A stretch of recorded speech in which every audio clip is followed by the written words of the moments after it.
شروع کرتا ہوں اللہ تعالیٰ کے نام سے جو بڑا مہربان نہایت رحم والا ہے۔ حضرت عبداللہ بن عمر رضی اللہ تعالیٰ عنہ سے روایت ہے کہ ایک شخص نے رسول اللہ صلی اللہ علیہ وآلہ وسلم سے دریافت کیا کہ اے اللہ کے پیغمبر، بتلائیے کہ آدمیوں میں کون زیادہ ہوشیار اور دور اندیش ہے؟ آپ نے ارشاد فرمایا، وہ جو موت کو زیادہ یاد کرتا ہے اور موت کے لیے زیادہ سے زیادہ تیاری کرتا ہے۔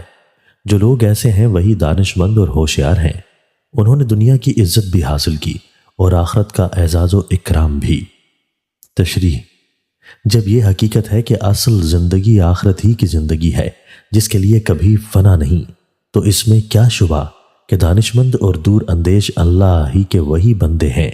جو ہمیشہ موت کو پیش نظر رکھ کر اس کی تیاری کرتے رہتے ہیں، اور اس کے برعکس وہ لوگ بڑے ناعاقبت اندیش اور احمق ہیں جنہیں اپنے مرنے کا تو پورا یقین ہے، لیکن وہ اس سے اور اس کی تیاریوں سے غافل رہ کر دنیا کی لذتوں میں مصروف اور منہمک رہتے ہیں۔ حضرت شداد بن اوس سے روایت ہے کہ رسول اللہ صلی اللہ علیہ وآلہ وسلم نے فرمایا، ہوشیار اور توانا وہ ہے جو اپنے نفس کو قابو میں رکھے اور موت کے بعد کے لیے یعنی آخرت کی نجات و کامیابی کے لیے عمل کرے، اور نادان و ناتواں وہ ہے جو ان کو اپنی خواہشات نفس کا تابع کر دے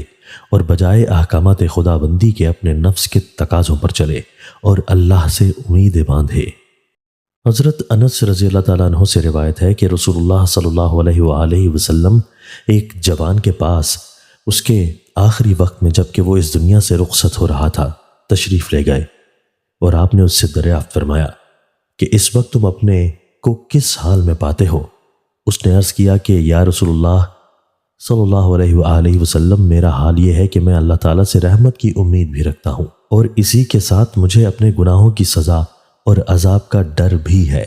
آپ نے ارشاد فرمایا، یقین کرو جس دل میں امید اور خوف کی یہ دونوں کیفیتیں ایسے عالم میں یعنی موت کے وقت میں جمع ہوں تو اللہ تعالیٰ اس کو وہ ضرور عطا فرما دیں گے جس کی اس کو اللہ کی رحمت سے امید ہے،